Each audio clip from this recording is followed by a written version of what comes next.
तो चलिए बड़ी खबर, लगातार तीनों सहयोगी मेरे साथ जुड़ चुके हैं, लेकिन इस बीच बड़ी खबर 6 दिन का लॉकडाउन और किसी को बाहर निकलने की इजाजत नहीं। चेन तोड़ना बहुत जरूरी है। अरविंद केजरीवाल ने कहा है कि कोलैप्स नहीं किया हेल्थ सिस्टम, लेकिन तनाव में है, इसलिए चेन तोड़ना जरूरी। तो आज रात 10 बजे से सोमवार सुबह 5 बजे तक पूर्णबंदी, तालाबंदी। दिल्ली में पॉजिटिविटी रेट लगातार बढ़ रहा है, बेड कम हो रहे हैं, आईसीयू बेड खत्म हो रहे हैं, दवाइयों की कमी हो रही है। अभी तक चीजें मैनेज हो रही थी, लेकिन अब बहुत मुश्किल हो रहा है इस चौथी वेव में। साथ ही साथ कहा कि गाइडलाइंस बस कुछ ही देर में जारी हो जाएंगी। माइग्रेंट्स को भी खास तौर पर उन्होंने कहा प्रवासी मजदूर दिल्ली छोड़कर ना जाएं, बहुत छोटा सा लॉकडाउन है, दिल्ली में ही रहें और इसी के जरिए संक्रमण पर काबू पाया जा सकता है। सेंटर से पूरी मदद की अपील की है। Oxygen cylinders, medical help beds, अस्पतालों की इस तमाम चीजों को लेकर लगातार अपील की जा रही है। मेरे साथ इस वक्त मेरे 4 सहयोगी पंकज जैन, कुमार कुणाल, अशोक सिंघल, अरविंद ओझा, सभी लोग हमारे साथ जुड़ चुके हैं। सबसे पहले अशोक सिंघल, आपके पास आऊंगी। सेंटर से अब मदद चाहिए, दवाई नहीं है, बेड नहीं है, ऑक्सीजन नहीं है, क्या अपडेट? तालमेल, हालांकि अरविंद केजरीवाल ने बताया, सुनिश्चित किया कि तालमेल बैठा हुआ है और दोनों तालमेल बिठाकर ही आगे बढ़ रहे हैं।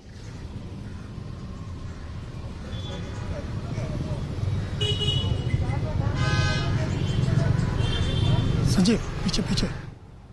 चलिए अशोक, लौटती हूं आपके पास। कुमार कुणाल, गाइडलाइंस जारी होंगी और गाइडलाइंस में क्या कुछ चीजें एक्सपेक्ट की जाएंगी, फिर उसके बाद अशोक आपके पास आऊंगी। कुमार कुणाल,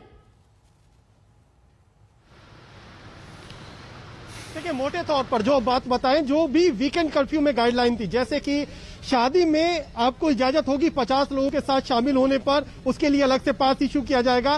प्राइवेट कोई भी दफ्तर खोलने के लिए मंजूरी नहीं दी जाएगी।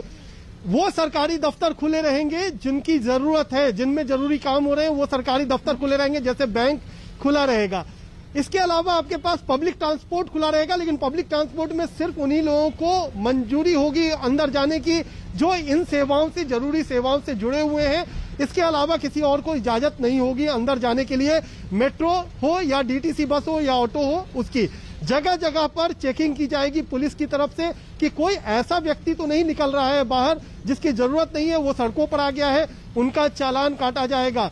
और यही वजह है कि जिस तरीके से पूरी जो दिल्ली है उसको एक तरीके से एक ऐसी संगठन, ऐसे तरीके ढांचे में बदल दिया जाएगा जहां पर कोई भी गैर जरूरी लोग बाहर न निकले। इसके अलावा जो सरकार ने तय किया है कि केंद्र से बात की जाएगी ऑक्सीजन के लिए, वहां पर ऑक्सीजन मुहैया की जाए, बेड और बढ़ाया जाए, जिसकी कवायद शुरू हो गई है। कई सारे स्टेडियम को अस्पतालों में बदला जा रहा है, साथ ही साथ स्कूलों को अस्पतालों में बदला जा रहा है। तो इन 7 दिन में ये भी तैयारी की जाएगी कि आगे जो ढांचा है अभी चिकित्सा का, उसको किस तरीके से बेहतर बनाया जाए। और इसीलिए उन्होंने कहा कि इन 6 दिन में हम सारी चीजों को मैनेज करेंगे। लेकिन क्या कुछ और कह रहे हैं अरविंद केजरीवाल, जरा आपको सुनवाते हैं, फिर पंकज मैं आपके पास लौटूंगी।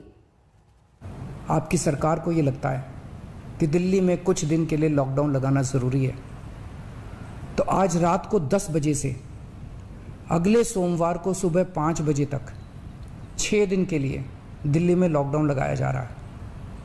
इस दौरान जाहिर है कि जो एसेंशियल सर्विसेज हैं वो जारी रहेंगी, खाने पीने की, मेडिकल व्यवस्थाओं की वो जारी रहेंगी। ये शादियों का सीज़न है, लोगों के बड़े मुश्किल से रिश्ते बनते हैं, हम उनके रिश्ते तोड़ना नहीं चाहते, तो लोगों की शादियां संपन्न हों, लेकिन केवल 50 लोगों के गैदरिंग के साथ संपन्न हो, उसके लिए अलग से पास दिए जाएंगे। इसके बारे में अभी थोड़ी देर में डिटेल्ड ऑर्डर जारी हो जाएगा कि कौन कौन सी चीज़ें जारी रहेंगी और कौन सी चीज़ों पर पाबंदी रहेगी। मैंने और एलजी साहब के हम दोनों ने निर्णय तब लिया है जब हमारे पास कोई उपाय नहीं बचा था। हमारे लिए निर्णय लेना आसान नहीं था, क्योंकि मैं समझ सकता हूं कि लॉकडाउन के दौरान किस तरह से लोगों के रोज़गार ख़त्म हो जाते हैं, लोगों की कमाई ख़त्म हो जाती है, और ख़ासकर सबसे गरीब तबके के लिए तो ये बेहद मुश्किल होता है। जो दिहाड़ी करके रोज़ कमाते हैं उनके लिए तो बेहद मुश्किल हो जाता है। पिछली बार जब देश में लॉकडाउन लगा था, हमने देखा कि किस तरह बड़ी संख्या में प्रवासी मजदूर अपने गांव जाने लगे थे। उनसे मैं ख़ास तौर से हाथ जोड़ के अपील करना चाहता हूं, ये छोटा सा लॉकडाउन है, 6 दिन का, दिल्ली छोड़ के मत जाइएगा। सीधा चलेंगे, पंकज जैन मेरे साथ मौजूद है। पंकज, गाइडलाइंस का हम इंतजार करेंगे औपचारिक तौर पर, लेकिन पाबंदियां कहां किस किस तरीके से होंगी, और अगर वो सारी बातें जो कुमार कुणाल कह रहे हैं उसको माने कि मेट्रो भी चलेगी, लेकिन उसको फिर किस तरीके से पालन करवाया जाएगा? बसों में अगर लोग चढ़ेंगे तो वो कैसे सुनिश्चित होगा? पंकज। नवजोत, एक ताज़ा अपडेट आ रहा है, आदेश जारी हो गए हैं। अभी अभी मुख्यमंत्री अरविंद केजरीवाल ने जिस लॉकडाउन का ऐलान किया है उसके आदेश जारी हो गए हैं। हमारे हाथ में वो आदेश की कॉपी है, और मैं आपको बता दूं कि जैसा कि अरविंद केजरीवाल ने कहा कि जितने भी भारत सरकार के दफ्तर होंगे और इनके अधिकारी होंगे वो वैलिड आईडी कार्ड के आधार पर उन्हें आने जाने की अनुमति होगी। और इसके अलावा आपको हम बता दें कि जब ये लॉकडाउन लगेगा तो किन लोगों को सड़क पर निकलने की अनुमति होगी और किन लोगों को नहीं होगी। तो यहाँ पर काफ़ी अहम जानकारी जो कि आदेश के रूप में अब सामने आ चुकी है। जो गर्भवती महिलाएं हैं उन्हें इमरजेंसी तौर पे अस्पताल आने जाने के लिए अनुमति दी जाएगी। किसी भी तरह के जो डॉक्टर होंगे, मेडिकल स्टाफ होगा, उन्हें वैलिड आईडी कार्ड के आधार पर अस्पताल जाने के लिए और घर लौटने के लिए पूरी तरह से छूट रहेगी। और साथ ही साथ आपको हम यहाँ पर बता दें कि वो तमाम लोग जो कि हवाई यात्रा करके, रेल यात्रा करके या फिर बस यात्रा करके दिल्ली में प्रवेश कर रहे हैं या फिर दिल्ली से बाहर जा रहे हैं, टैक्सी का इस्तेमाल कर रहे हैं, उन्हें खासतौर से यहाँ पर छूट दी जाएगी। तो यहाँ पर एक लंबी लिस्ट आदेश के तौर पर अब जारी हो चुकी है। और आपको हम साथ ही साथ ये भी बता दें कि जो मेट्रो है उस मेट्रो में एक कोच में 50% कैपेसिटी के साथ ट्रैवल करने की अनुमति होगी। और जो पब्लिक बसेस होंगी, यानी कि पब्लिक बस जितनी भी डीटीसी बस होंगी उसमें जितनी सीटें हैं उसमें भी 50% लोगों को सफ़र करने की अनुमति फिलहाल दी जा रही है। लेकिन इसके अलावा आपको हम ये भी बता दें कि शादी का जिक्र अरविंद केजरीवाल ने किया है। यहाँ पर 50 लोगों को ही अनुमति होगी। इसके लिए अलग से जो ई पास बनाया जाता है, वेबसाइट में एक अलग से ऑप्शन आपको मिलेगा जहाँ पर आप ई पास के लिए अप्लाई कर सकते हैं। और साथ ही आपको बता दें कि किसी भी तरह के सामाजिक राजनीतिक कार्यक्रम को करने की अनुमति नहीं रहेगी। ये आदेश अब सामने आ चुका है। और साथ ही साथ आपको हम ये भी बता दें कि जो स्टेडियम है वहां पर बिना दर्शक के स्पोर्ट्स जो है उनका आयोजन किया जा सकेगा, ऐसा आदेश में लिखा है। तो ये तमाम आदेश नवजोत अब जारी हो चुके हैं और आज रात को 10 बजे से लॉकडाउन की शुरुआत हो जाएगी, जो कि अगले सोमवार सुबह 5 बजे तक चलेगी। नवजोत। पंकज, जरा ये भी हमें पढ़कर दिखाइए अगर वहां पर हो, क्योंकि नोएडा, गाजियाबाद, गुड़गांव, फरीदाबाद जो एनसीआर का एरिया है वहां से भी लोग दिल्ली एंटर करते हैं, क्या उनके लिए भी कुछ स्पेसिफिक गाइडलाइंस हैं?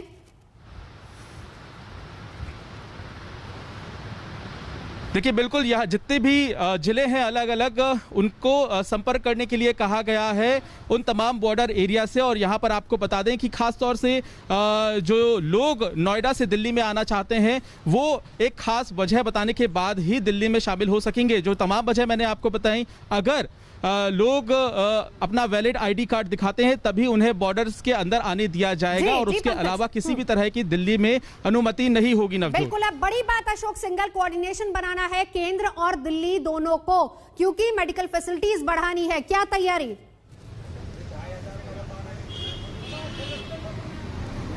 देखिए नवजोत, आज 6 दिन का लॉकडाउन तो लगा दिया, क्योंकि जो स्थितियां उत्पन्न हुई है, लग रहा था कि आउट ऑफ कंट्रोल होती जा रही है। ऑक्सीजन की कमी है, आईसीयू बेड की कमी है, वेंटिलेटर की कमी है, हॉस्पिटल्स में जगह नहीं थी। तो आज केजरीवाल ने साफ तौर से कहा कि हमको मजबूरी में लगाना पड़ रहा है, ये चेन तोड़नी पड़ेगी, काबू करने के लिए कोई और रास्ता नहीं है।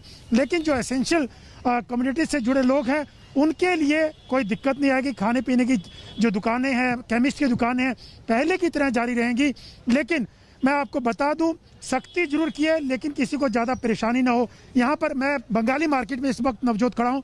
कुछ एक लोगों ने यहाँ पर आकर के घर का सामान लेना भी शुरू कर दिया है। उनको लग रहा है कि हालांकि एसेंशियल जो जरूरी चीज़ें हैं घर की, खाने पीने की, वो जरूर रहेंगी। मेरे साथ एक यहाँ पर खड़े हैं, जो लॉकडाउन की घोषणा की गई है दिल्ली में 6 दिन की, तो उस वजह से आप यहाँ पर सामान लेने के लिए आए? जी, एक्चुअली क्या है कि सडनली ये न्यूज़ आई, क्योंकि कल तो ऐसे ही था कि शायद 1 ही दिन का होगा, पर सुन रहे हैं कि 21 दिन का लॉकडाउन लगाने वाले हैं। 6 दिन का लगा? 6 दिन का। तो एक्चुअली हमें तो न्यूज़ तब थी, स्पेकुलेशन थी जब हम घर से निकले थे। तो 6 दिन का आप अभी बता रहे हैं, तो उस हिसाब से हम सामान अभी ले लेंगे और उसको लग जाएंगे, क्योंकि ये नहीं पता कि अब दुकान वाले खुली रखेंगे कि उसकी चीजें तो खुली रहेंगी, पर जनता अपनी प्रिकॉशन की वजह से भी दुकानें बंद रख सकती है। तो ऐसा था कि एक बार आके अपने हिसाब से घर के अंदर रहें तो सुरक्षित रहेंगे, तो बढ़िया रहेगा। तो बिल्कुल देख सकते हैं कि नवजोत जो केजरीवाल आपके पास जरा जल्दी से अरविंद ओझा भी हमारे साथ इस वक्त मौजूद है। अरविंद ओझा, देखिए यही बात जो अशोक सिंघल वहां लोगों से बात कर रहा है, पिछली बार जब लॉकडाउन लगा था पैनिक सिचुएशन लोगों में थी, क्लियर करने की कोशिश की अरविंद केजरीवाल ने। आसपास आपके हालात कैसे हैं? जी देखिए, पैनिक करने की तो कोई विशेष जरूरत है नहीं, और पहले भी लॉकडाउन लग चुका है तो लोगों को काफी इस बात की समझ होगी। अब ये जो दिल्ली सरकार का ऑर्डर है ये दिल्ली पुलिस को दिया जाएगा, लेकिन जब आज लॉकडाउन खत्म हुआ, वीकेंड लॉकडाउन, नवजोत वो आपने रिपोर्ट भी देखी होगी, जो मैंने दिल्ली की सड़कों पर देखा, जिस तरह से रोजाना की तरफ से तस्वीर आपको फिर से दिखा दूं, ये पालिका बाजार का इलाका है और रोजाना की तरफ जैसे भीड़ होती है उस तरह की भीड़ होती है। तो ऐसे में दिल्ली सरकार ये बिल्कुल तरीके से समझ रही होगी अरविंद केजरीवाल की इस वीकेंड लॉकडाउन का बहुत विशेष फर्क दिखेगा नहीं, क्योंकि चेन तोड़ दी, और चेन तोड़नी है तो लॉकडाउन कुछ वक्त तक के लिए लगाना पड़ेगा। इसलिए अरविंद केजरीवाल ने भी गुजारिश की है, खासकर जो लेबर क्लास है उससे, कि ये बहुत छोटा सा लॉकडाउन है चेन तोड़ने के लिए। क्योंकि LNJP अस्पताल की बात की जाए तो सुबह जब मैंने रिपोर्ट की तो एक भी बेड खाली नहीं था, न तो नॉर्मल न था ICU बेड खाली था। तो अस्पतालों में बेड की किल्लत है, ऑक्सीजन की किल्लत है, इस वजह से ये लॉकडाउन लगाया गया है। अब दिल्ली पुलिस को इस बात की जिम्मेदारी दी जाएगी, क्योंकि ऑन ग्राउंड पर दिल्ली पुलिस ही कर्फ्यू को इम्प्लीमेंट करती है।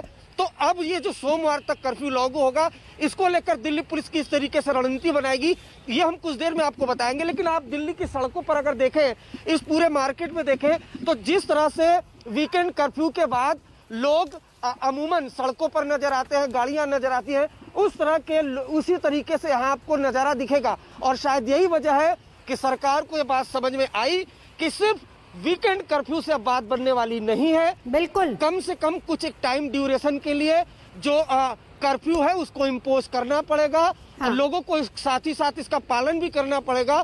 और हम भी गुजारिश करते हैं, क्योंकि पिछले दिनों वीकेंड कर्फ्यू की बात करें तो कई ऐसे लोग सड़कों पर घूमते नजर आए, कई ऐसे लोग हैं जो अभी भी गंभीर नहीं है। अरविंद ओझा, बिल्कुल नजर आप बना रखिए, मेरे तमाम सहयोगी हमारे साथ मौजूद है। इस बीच ये जानना बहुत जरूरी है, सबसे पहली बात, आज रात 10 बजे से दिल्ली लॉक, सोमवार सुबह 5 बजे तक तालाबंदी रहेगी, लॉकडाउन रहेगा। लेकिन इसमें भी क्या कुछ बंद रहेगा वो आपको बताते हैं। सबसे पहले स्कूल पूरी तरह से बंद रहेंगे, दूसरा कॉलेजेस में कोई पढ़ाई नहीं होगी, बंद रहेंगे, ऑनलाइन क्लासेस चल सकती हैं। इसके अलावा कोचिंग सेंटर्स भी बंद रहेंगे। क्या खुला और क्या बंद ये जानना बहुत जरूरी है। तमाम धार्मिक स्थल पूरी तरह से बंद रहेंगे, किसी भी तरह की कोई पॉलिटिकल गैदरिंग नहीं होगी, सारे पार्क बंद रहेंगे। लोगों को कहा है कि आप अपने घर पर ही रहिए। अब इसमें खुला क्या रहेगा वो भी आप देख लीजिए। जीवन रक्षक सेवाएं यानी कि सारी मेडिकल फैसिलिटीज खुली रहेंगी, इमरजेंसी सेवाएं सारी खुली रहेंगी, अस्पताल खुले हैं, दवा की दुकानें खुली हैं, जरूरी सामान आप ले सकते हैं किराने की दुकान से, मिल्क बूथ खुले रहेंगे, सब्जी की दुकानें खुली रहेंगी, सारे मीडिया हाउसेस क्योंकि फ्रंट लाइनर्स है वो भी अपने काम करते रहेंगे। जीवन रक्षक सेवा पूरी तरह से जारी रहेगी, इमरजेंसी सेवाएं जारी रहेंगी, अस्पताल, दवा की दुकानें। और साथ ही साथ ये भी कहा गया है कि अगर कोई ऑफिस जा रहा है, 30% भी अगर कहीं स्ट्रेंथ है किसी ऑफिस में, तो आपका वैलिड पास आपके पास होना चाहिए। पंकज जैन मेरे सहयोगी हमारे साथ जुड़ चुके हैं। पंकज, कुछ और गाइडलाइंस जो आप बताना चाहें? देखिए, हम आपको बता दें कि जो आदेश जारी किया गया है सरकार की तरफ से, जो अहम जानकारी आम लोगों के लिए जानना जरूरी है वो तमाम बातें अभी भी आपने बताई। लेकिन इसमें जो देखा जा रहा है, अभी तक सिनेमा हॉल खोलने की जो पिछले दिनों बात हुई थी उसे भी बंद कर दिया गया है, और साथ ही साथ जितने भी प्राइवेट ऑफिस हैं उनको भी बंद कर दिया गया है। हर तरह की दुकान बंद रहेंगी, लेकिन ज़रूरी सामान, मेडिकल सुविधाएं जो है वो पूरी तरह से दुकानें खोल सकते हैं। लेकिन इसके अलावा सिनेमा, थिएटर्स और इसके साथ साथ जो रेस्टोरेंट और बार्स हैं उन्हें भी पूरी तरह से बंद करने के आदेश जारी कर दिए। किसी भी तरह का असेंबली हॉल, किसी भी तरह के ऑडिटोरियम खोलने के निर्देश नहीं दिए। तो यही सबसे अहम बात है कि अगर दवाई की दुकान है, खाने सब्जियों की दुकान है और ज़रूरी सामान से जुड़ी हुई दुकानें हैं तो उन्हें खोलने के आदेश है। इसके अलावा जो पहले आदेश आया था कर्फ्यू के दौरान, वो आदेश को अब आगे बढ़ाते हुए कड़े निर्देश यहां पर जारी किए गए हैं। और पंकज जैन, मैं लौटूंगी आपके पास। तो पूरी तरह से तालाबंदी, तमाम सहयोगी मेरे साथ लगातार जुड़े हुए हैं, आप सभी का बहुत बहुत शुक्रिया। हम लौटेंगे क्योंकि हाल मुंबई का भी बहुत बुरा है और वहां पर सिचुएशन, स्थिति अभी कैसी है वो भी आपको बताएंगे इस ब्रेक के बाद। देखते रहिए आज तक। तो कोरोना से जहां दिल्ली में तालाबंदी, वहीं महाराष्ट्र का हाल बहुत ज्यादा बेहाल है। वहां पर भी सबसे ज्यादा कमी ऑक्सीजन की है। सीधा चलेंगे, मेरे सहयोगी पंकज उपाध्याय हमारे साथ इस वक्त मौजूद हैं। अब ऑक्सीजन सप्लाई शुरू होगी किस तरीके से, पंकज जरा तस्वीरें भी दिखाइए क्योंकि टैंकर्स में अब सप्लाई होनी है। नवजोत, मुंबई के पास कलंबोली इलाके में इस वक्त मौजूद हूं और यहां पर जो प्रयास हो रहा है वो पहले कभी नहीं हुआ था। अब क्योंकि राज्य लिक्विड मेडिकल ऑक्सीजन की कमी से बहुत ज्यादा जूझ रहा है, इसलिए राज्य सरकार ने इंडियन रेलवेज के साथ एक सिनर्जी बनाई है। अब यहां पर हो क्या रहा है, देखिए, यहां पर टैंकर्स जो हैं वो लाद दिए गए हैं। अब ये टैंकर्स कलंबोली इलाके से जमशेदपुर, बोकारो, वाइजैक, राउरकेला जाएंगे और इनमें लिक्विड मेडिकल ऑक्सीजन वापस आएगी। अब एक जो टैंकर है इसमें हमें बताया गया है करीब 15 से 16 टन जो है मेडिकल ऑक्सीजन आएगी, लेकिन क्योंकि यह प्रयास नया है इसलिए एक ग्रीन कॉरिडोर बनाया है इंडियन रेलवेज ने, क्योंकि जितनी जल्द से जल्द लिक्विड ऑक्सीजन वापस आ सके उतना ज्यादा फायदा होगा। इसलिए अभी यह बताया है कि आज शाम तक 10 ऐसे टैंकर्स हैं जो कलंबोली इलाके से निकलेंगे और 3 या 4 दिन बाद ये वापस आएंगे। आप समझ सकते हैं इस वक्त मुंबई में ही नहीं पूरे राज्य भर में ऑक्सीजन की बहुत ज्यादा कमी है। हालांकि सेंट्रल गवर्नमेंट ने कहा है कि महाराष्ट्र को 1500 मैट्रिक टन ऑक्सीजन दी जाएगी, लेकिन बावजूद इसके किल्लत इतनी ज्यादा है। मुख्यमंत्री उद्धव ठाकरे ने कहा हर संभव प्रयास किए जाए, चाहे वो दूसरे राज्यों से मंगाया जाए, चाहे सेंट्रल गवर्नमेंट से मंगाया जाए। तादाद बढ़ती जा रही है, ये एक सबसे बड़ी चिंता की बात है। नजर बनाए रखिए, तस्वीरें लगातार हमें पंकज दिखा रहे हैं। फिलहाल यहाँ रुकेंगे एक ब्रेक के लिए, देखते रहिए आज तक। नमस्कार, मैं हूं अंजना ओम कश्यप। हमें उम्मीद है ये वीडियो आपको पसंद आया होगा। लेटेस्ट खबरों के लिए यूं ही देखते रहिए आज तक और इस वीडियो के पसंद आने पर लाइक, शेयर एंड सब्सक्राइब करना ना भूलें।